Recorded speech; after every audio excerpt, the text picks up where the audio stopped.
नमस्कार, स्वागत है आप सभी के ज्ञान सम्मान के मंच पे।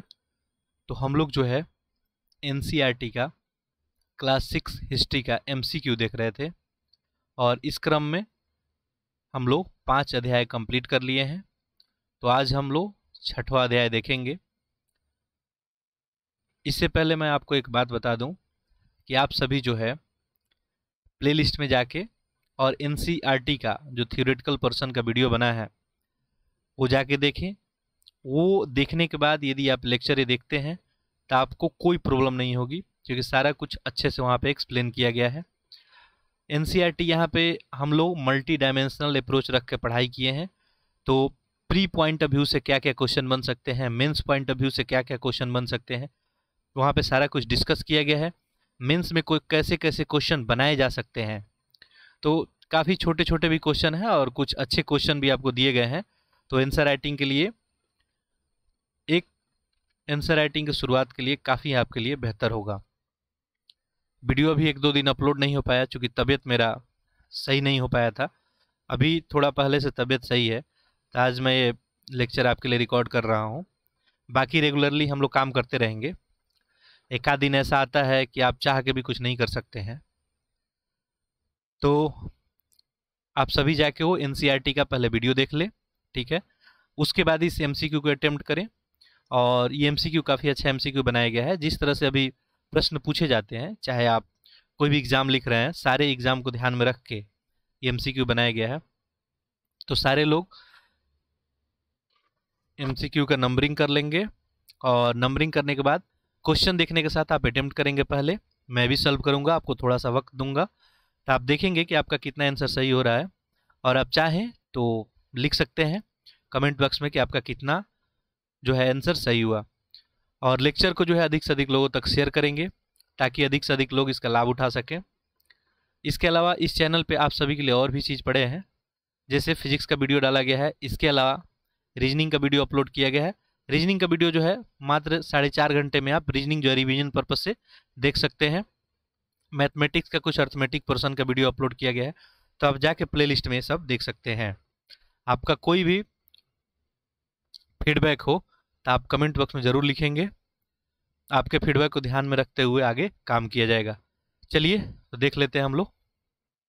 देखिए, पहला क्वेश्चन है, निम्नलिखित में से कौन सा जो नगर है मगध की राजधानी जो है रहा है। आपसे पूछा जा रहा है कि मगध की राजधानी इसमें कौन रहा है। राजगिरी, पाटलिपुत्र, श्रावस्ती। नीचे दिए गए कोड का प्रयोग करके सही उत्तर का चयन कीजिए। बताना है, आंसर करेंगे सारे लोग। काफी आसान क्वेश्चन है। चलिए, आप लोग आंसर कर लिए होंगे। देखिए, मगध की जो है बात की जाए तो मगध की पहली राजधानी आपको राजगिरी ही थी। बाद में पाटलिपुत्रा भी बनाया गया, लेकिन श्रावस्ती जो है मगध की कभी राजधानी नहीं रही। तो आपका यहाँ पे ऑप्शन 1 और 2 सही हो जाएगा। तो इस तरह से ऑप्शन बी यहाँ पे सही हो जाएगा, केवल 1 और 2। मगध आप सभी को पता ही है, काफ़ी शक्तिशाली था उस समय। गंगा और सोन नदी यहाँ पे प्रवाहित होती थी। मगध के पास जंगल था, मगध के पास लोहा था। तो मगध जो है सभी जनपदों में जो है सबसे उस समय शक्तिशाली था, ठीक है। और मगध की पहली राजधानी राजगिरी ही बनी थी और दूसरी जो है पाटलिपुत्रा। तो आप सभी सही किए होंगे आंसर। चलिए अगला क्वेश्चन देखते हैं। सिंपल सा छोटा सा क्वेश्चन है। सूची 1 को सूची 2 से मिलाना है और बताना है कौन सा उत्तर होगा। ये वैदिक कालीन जो है वर्ण विभाजन जो हुआ था और जो उनका कार्य रखा गया था, आपको बताना है। ब्राह्मण, शूद्र, वैश्य या इनको वैश्य से बोल सकते हैं, और क्षत्रिय, इनका क्या क्या काम रहा है। तो आप लोग आंसर करेंगे इसका।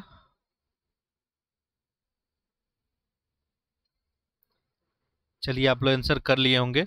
देखिए, ब्राह्मणों का काम जनरली क्या होता था, यज्ञ कराना, ठीक है। तो एक ऑप्शन आपका 2 हो गया। शूद्र का काम जनरली क्या रखा जाता था, सेवा का। वैश्य का काम होता था व्यापार करने का, तो सी का 4 हो गया। और क्षत्रिय का काम क्या होता था, रक्षा करना, तो यहाँ पे आपका डी का 3 हो गया। तो इस तरह से 2 1 4 3 ऑप्शन में देखें। 2 1 4 3 यहाँ पे दिख रहा होगा आप लोग को।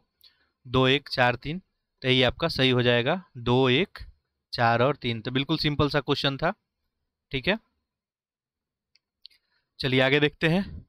अगला क्वेश्चन देखें। अगला क्वेश्चन है, वैदिक काल के संदर्भ में निम्नलिखित कथनों में कौन सा गलत है? आपसे पूछा जा रहा है, गलत है, सही नहीं है, ध्यान देंगे। आजकल एग्जामिनेशन में ऐसे ऐसे क्वेश्चन पूछे जाते हैं और हम लोग जो है दिमाग में हम लोग को फिट रहता है कि सही ही ढूंढना होता है, तो कभी कभी गलती हो जाती है, तो इसलिए क्वेश्चन काफ़ी ध्यान से पढ़ेंगे। तो बताइए कि कौन सा इसमें गलत है। सारे लोग उत्तर करेंगे। पहला है क्षत्रिय और वैश्य दोनों को यज्ञ करने का अधिकार प्राप्त था। दूसरा है शूद्रों को अछूत माना जाता था। तीसरा है सभी वर्णों का निर्धारण जन्म के आधार पर होता था। बताना है कि कौन सा कथन सही है। आंसर करेंगे इसका।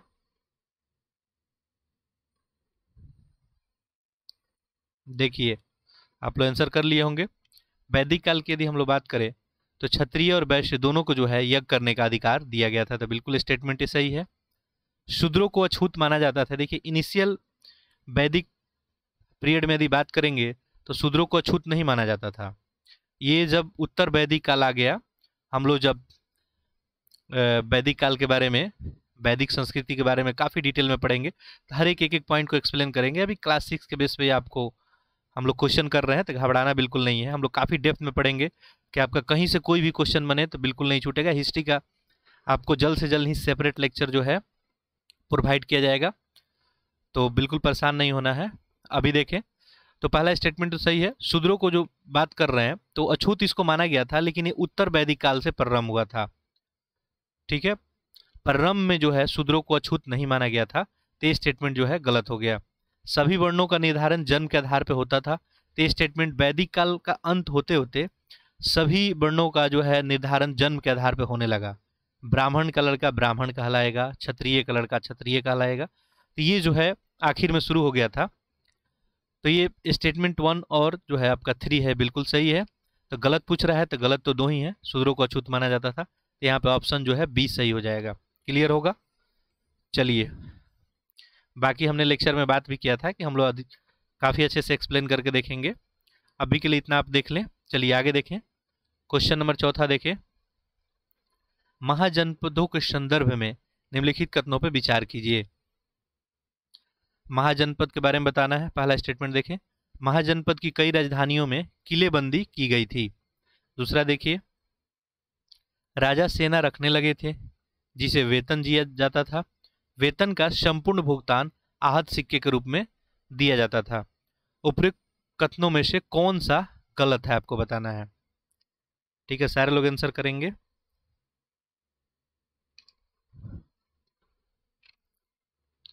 चलिए ध्यान से ऑप्शन को पढ़ेंगे।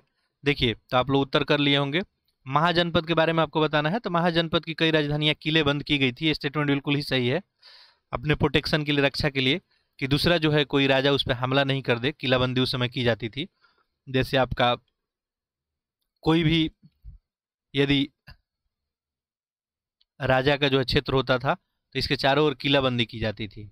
ठीक है, ताकि ये क्षेत्र पे कोई हमला ना कर सके। तो स्टेटमेंट सही है। दूसरा देखें, राजा सेना रखने लगे थे, बिल्कुल ही सही है। जिसे वेतन भी दिया जाता था, ये भी स्टेटमेंट सही है। वेतन का लिखा है संपूर्ण भुगतान आहत सिक्के से किया जाता है, यही स्टेटमेंट आपका गलत हो गया। संपूर्ण नहीं, कुछ लोगों को जो है आहत सिक्के से भुगतान किया जाता था, जबकि कुछ लोगों को जो है सिक्के से भुगतान नहीं किया जाता था। तो यहाँ पे चूंकि संपूर्ण वर्ड यूज कर दिया है तो ये स्टेटमेंट गलत हो गया। आपसे पूछा है कि कौन सा कथन गलत है, तो आपका उत्तर यहाँ पे देखें केवल 2, ऑप्शन बी सही हो जाएगा। ठीक है, तो देखिए एक एक वर्ड का मीनिंग होता है, तो आपको क्वेश्चन बिल्कुल ही ध्यान से पढ़ना है। ठीक है, बिल्कुल हड़बड़ाहट में पढ़ेंगे गलत हो जाएगा। चलिए क्वेश्चन नंबर 5 काफ़ी आसान सा क्वेश्चन है। यज्ञ के अवसर पर राजा का विजय गाथा का गुणगान उस समय कौन करता था? यज्ञ के अवसर पे राजा के विजय गाथा का, राजा यहाँ पे हो जाएगा ये राजा का सारथी, पुरोहित, मुख्यमंत्री या उपरोक्त सभी। चलिए आप लोग आंसर कर लिए होंगे, आसान सा क्वेश्चन है। तो देखिए यज्ञ के अवसर पे जो है राजा का विजय गाथा की बात करें तो राजा का सारथी जो है इनका चर्चा करता था। आगे देखिए, महाजनपदों का उदय हुआ था। ठीक है, तो महाजनपदों का उदय कब हुआ था आपको बताना है। ये सब लगभग है। ठीक है, तो अप्रॉक्स डाटा है तो बताएंगे। वीडियो में यदि किसी प्रकार का कोई नॉइज जा रहा होगा तो इसे इग्नोर करेंगे।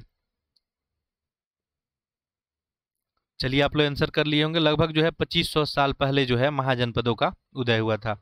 आप सभी को पता ही है महाजनपदों में जो है सबसे शक्तिशाली मगध था। 16 महाजनपद, उस पैरेलल में जो है 16 महाजनपदों का उदय हुआ था। ठीक है, चलिए आगे बढ़ते हैं। अच्छा क्वेश्चन है, गण या संघ के संदर्भ में निम्नलिखित कथनों पर विचार कीजिए। पहला स्टेटमेंट है, गण या संघ में से, संघ में एक से अधिक शासक होते थे और प्रत्येक व्यक्ति राजा कहलाता था। ये सभी मिलकर विभिन्न अनुसंधानों को करते थे। दूसरा है, बुद्ध तथा महावीर दोनों ही गण या संघ से संबंधित थे। बताना है इसमें से कौन सा कथन सही है। आंसर करेंगे सारे लोग।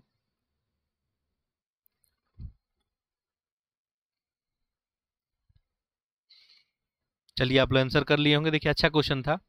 संघ या गण जो है किसको कहा जाता था? तो देखिए संघ में जो है एक से अधिक शासक होते थे। ठीक है, एक कोई संघ हो गया तो इसमें एक से अधिक शासक होते थे। ठीक है, और ये सारे मिलके एक संघ बनाते थे और ये सारे शासक जो है राजा होते थे। ठीक है, तो ये राजाओं का संघ होता था। ठीक है, और कोई अनुसंधान या कुछ भी सामूहिक रूप से ये लोग काम किया करते थे। तो ये स्टेटमेंट बिल्कुल ही सही है। और बुद्ध और महावीर दोनों ही संघ से संबंधित रहे भी थे, तो ये भी स्टेटमेंट बिल्कुल सही है। तो यहाँ पे आपको सही बताना था, तो 1 और 2 दोनों हो जाएगा। क्लियर है सभी को? चलिए आगे बढ़ते हैं। अगला है, मगध के निकट अंग राज्य था और अंग की जो है राजधानी आपको बतानी है। बिल्कुल आसान सा क्वेश्चन है। अंग की राजधानी कौन सी है? वैशाली, मथुरा, कौशाम्बी और चंपा।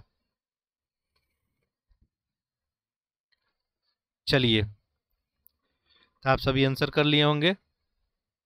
अंग की राजधानी पूछी जा रही है तो इसका चंपा आंसर हो जाएगा। ठीक है, ये वैशाली तो बज्जी संघ का था। ठीक है, चलिए आगे बढ़ते हैं। निम्नलिखित में से कौन कौशल महाजनपद का राजा रहा था? आपसे पूछा जा रहा है कौशल महाजनपद का राजा कौन रहा था। ठीक है, बिंबिसार, प्रसेनजीत, अजातशत्रु, महापद्म नंद। आंसर करेंगे सारे लोग।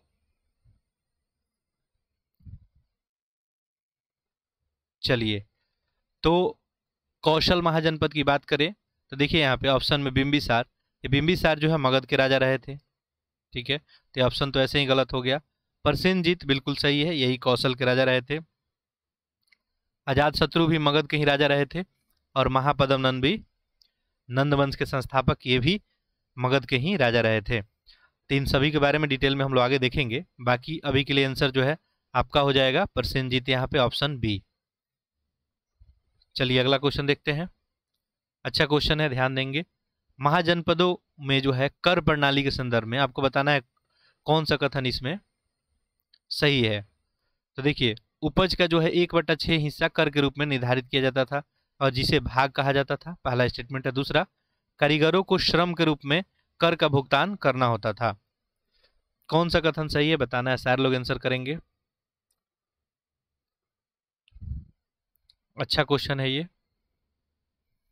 चलिए देखिए, महाजनपदों में जो है कर की टैक्स की बात करें तो उस समय माना जाए, देखा जाए तो 1/6 हिस्सा कर के रूप में लिया जाता था जो भी किसान वगैरह होते थे, और इस कर को जो है भाग नाम दिया जाता था। तो ये स्टेटमेंट बिल्कुल ही सही है। दूसरा स्टेटमेंट देखिए, कारीगरों को श्रम के रूप में कर का जो है भुगतान करना पड़ता था, बिल्कुल सही है। कारीगर जो भी होते थे तो राजा के पास जो है महीनों में कुछ दिन जाके काम किया करते थे, कुछ दिन जाके काम करते थे। तो इस तरह से श्रम के रूप में ही क्या करते थे, वो भी टैक्स एक तरह से देने का काम करते थे। तो स्टेटमेंट दूसरा भी सही हो गया। क्लियर है? हम लोग इस पे डिटेल डिस्कशन भी किए थे। तो इस तरह से आपका आंसर हो जाएगा यहाँ पे 1 और 2 दोनों। ठीक है, क्लियर है? तो चलिए आप लोग आंसर किए होंगे अच्छे से। क्योंकि यहाँ पे जो है स्कोप थोड़ा क्वेश्चन बनाने का कम है, ऐसे छोटे छोटे क्वेश्चन बनाए जाए तो बहुत सारे क्वेश्चन बनेंगे।